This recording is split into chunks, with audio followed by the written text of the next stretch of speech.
हरियाणा के पंचकुला जिले में सोमवार रात एक बेहद दर्दनाक और दिल दहला देने वाली घटना घटी, जिसने पूरे शहर को हिलाकर रख दिया। कर्ज के बोझ तले दबे एक ही परिवार के 7 सदस्यों ने जहर खाकर सामूहिक आत्महत्या कर ली। मरने वालों में माता पिता, दादा दादी और 3 मासूम बच्चे शामिल हैं। यह हादसा मनसा देवी कॉम्प्लेक्स इलाके में हुआ, जहां यह परिवार हाल ही में किराए पर रहने आया था।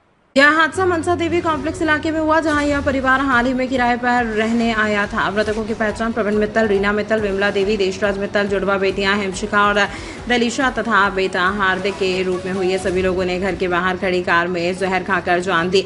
इस दुखद घटना से कुछ ही घंटे पहले पूरा परिवार पंचकुला सेक्टर 5 आयोजित बागेश्वर धाम के बाबा धीरेन्द्र शास्त्री की कथा में शामिल हुआ था। लौटते समय उन्होंने होटल नहीं मिलने के कारण कार में ही रुकने का फैसला किया, जो उनकी जीवन की आखिरी रात बन गई।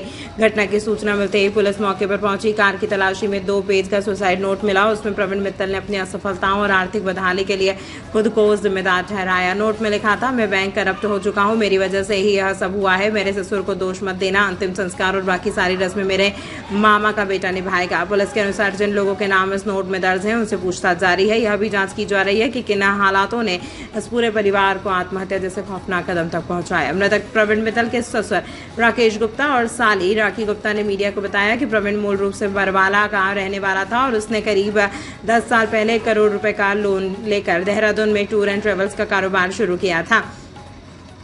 इसके बाद बैंक ने उसे भगोड़ा घोषित कर दिया था। राकेश गुप्ता ने पिछले कुछ वर्षों से उनका प्रवीण से कोई संपर्क नहीं था।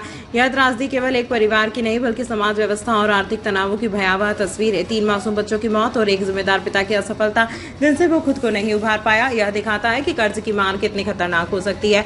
डीसीपी हिमाद्री कौशिक ने घटनास्थल पर पहुंचकर मामले की गंभीरता को स्वीकारा और जांच में तेजी से लाने की बात कही।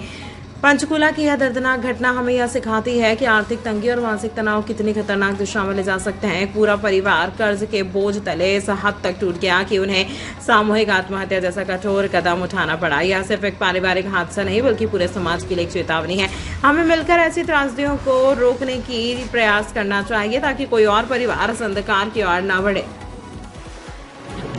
हाँ मैम, आज जो मामला हुआ उसके बाद तो हमें सूचना मिली कि 6 व्यक्ति यहाँ लाए गए हैं जिस हॉस्पिटल में, और फिर जब यहाँ पहुँचे तो ये पता लगा कि उनकी मृत्यु हो गई है। और एक व्यक्ति जो सेक्टर 6 सिविल अस्पताल ले गए थे, जिनको उनकी भी मृत्यु हो गई है। तो इस मैटर में जो हमें प्रथम दृष्टया लग रहा है कि ये आत्महत्या का मैटर है ना, सुसाइड का मैटर है प्राइमर फेसी, पर फिर भी सीनियर क्राइम टीम मौके पर पहुँच चुकी है, इन्वेस्टिगेटिंग ऑफिसर मौके पर पहुँच चुके हैं। हम सारे साइंटिफिक एविडेंस कलेक्ट करेंगे और इस मैटर को प्रॉपरली एनालाइज करेंगे। बट प्राइमर फेसी हम सुसाइड मैटर, जो 6 लोगों ने जहर खाया, मैं उसमें कौन कौन लोग हैं? वो ये पूरे परिवार के लोग हैं। पहचान हो पाई? हाँ जी, हमें पता है। अभी तो हम आइडेंटिटी डिस्क्लोज नहीं करना चाहेंगे, बट इनका पहचान हो गई है।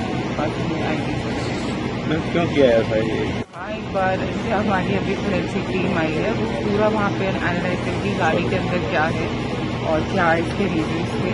बट हाँ, कुछ फैक्ट्स हमारे सामने जो एकदम प्राइमरीली आए हैं, उसके लिए इंडिकेशन होता है कि सुसाइड का मैटर। Thank you.